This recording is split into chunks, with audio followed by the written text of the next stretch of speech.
السلام علیکم، آپ دیکھ رہے ہیں ہورائزن نیوز ایکٹی۔ خبر شامل کرتے ہیں اوکاڑا سے۔ اوکاڑا میں تقریب حلف برداری انجمن گوجرا ضلع اوکاڑا گجر کنونشن منعقد ہوئی۔ تقریب کے مہمان خصوصی chairman land record authority Punjab Chaudhry Tariq Subhani Gujjar تھے، جنہوں نے اپنے خطاب میں کمیونٹی ڈیولپمنٹ ادارہ جاتی استحکام اور نوجوانوں کے فعال کردار پر زور دیا۔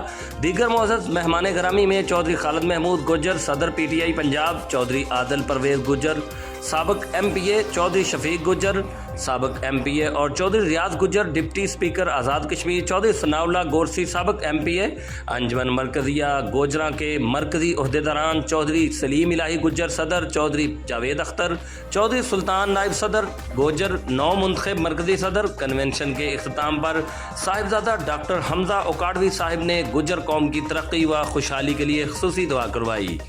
Report Rauf Shaddad Jatt, divisional bureau chief Sahiwal, horizon news ایکٹی، پاکستان۔